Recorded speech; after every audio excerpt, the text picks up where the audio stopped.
What's up, YouTube? My name is Jason, and this is my take. And I'm back with another video, and today we're discussing the new GIVÄON album, Give or Take. Now, GIVÄON is one of the more popular names in R&B right now, mainly because of just how unique his voice is. It amazed me the first time I heard him. It comes to just how deep his voice is, but how there's still so much range with that. His debut mixtape, Take Time, really made me a fan, with songs like This Ain't Love, Heartbreak Anniversary, as well as Like I Want You. It was short, sweet, and to the point. A lot of raw emotion and pure talent on this thing. This continued on his 4-track EP when it's all said and done. Now we finally get GIVÄON's debut album. And going into this, I feel like I knew what I was gonna get. GIVÄON vocally dominating these tracks and getting into more heartbreak, more toxicity, and that's exactly what we got. And I'll say this, while his most recent BT performance was pretty bad, this album was not. This was a good, solid listen. As he's GIVÄON discussing what I talked about, I feel like I learned a little bit more about him on this album, and we'll get into that. But let's just go ahead and dive into some highlights. In the intro, Let Me Go, we see GIVÄON talking about a woman who wants to be friends. This is a ex-girlfriend, it looks like, who still wants there to be a relationship between them, but GIVÄON is in a space where it's either we're romantic or I'm just not here completely. I'm out of the picture.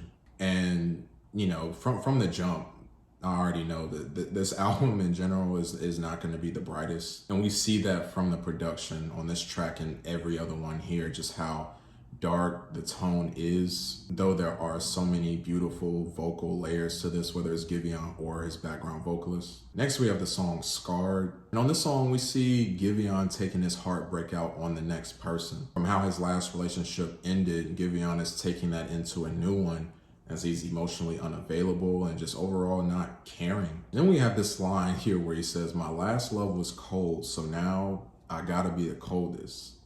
And what a toxic man this is. My favorite track on this album probably is Make You Mine, where we see GIVÄON just ready to give it all to this woman. He wants to know what can be done to make sure that, you know, this relationship is healthy, is strong, and it lasts. And he doesn't want to mess it up because he usually does. We kind of see this in his thinking when he ends the track, basically saying that, like, I know how this is gonna end.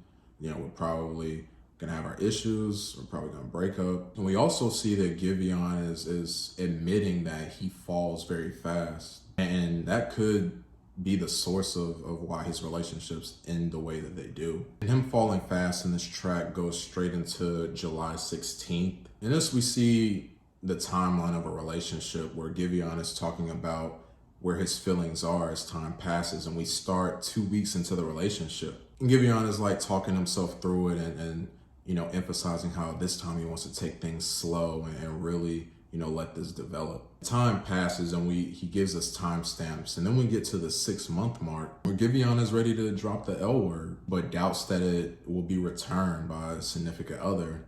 But it actually is returned. And, you know, being that this happened quickly into the relationship, now GIVÄON already sees the end and is worried, because this is always what happens. Even in this time where he was trying to be more mindful and, you know, let this relationship develop differently. Another highlight on here was the song Another Heartbreak. GIVÄON is just expressing his fear of heartbreak happening to him again, as this happened to him time and time again. And I thought it was interesting how GIVÄON mentioned that this usually happens when things are going well, when he's in a good situation.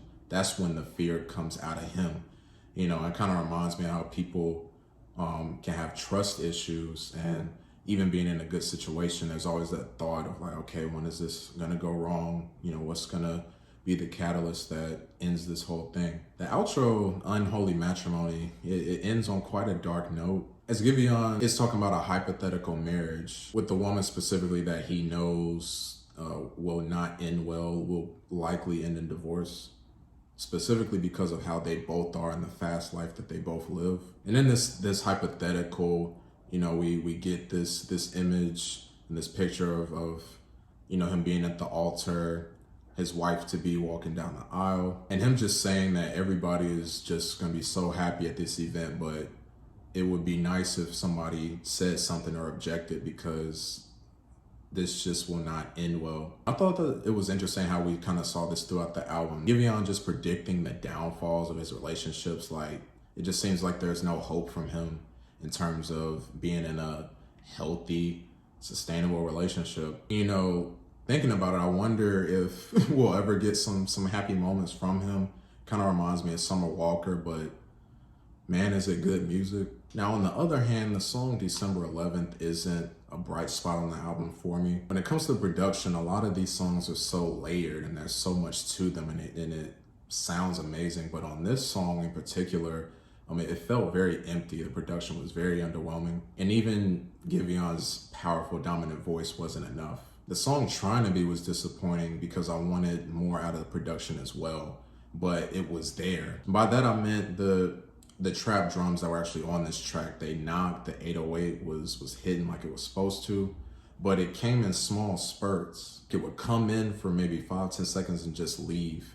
You know, it happened a few times, but you know, it felt odd in how it was done. But look, beyond that, I feel like GIVÄON came through with a solid debut album. I knew what I wanted and I got that out of this project. This isn't the best R&B project that I've heard this year, but I'm definitely gonna be returning to this toxic man and his stories of heartbreak. You know, while being relatively new to the scene, I am really excited about what the future holds for GIVÄON. So yeah, I enjoyed this new album and I'm gonna give it a 7 out of 10. So what were you guys' thoughts on this new GIVÄON album? Did you love it? Did you hate it? What were your favorite tracks? Let's have a discussion down in the comments. Thank you guys for joining me for Jason's Take. Next week, my favorite albums of the year so far. So please tune in.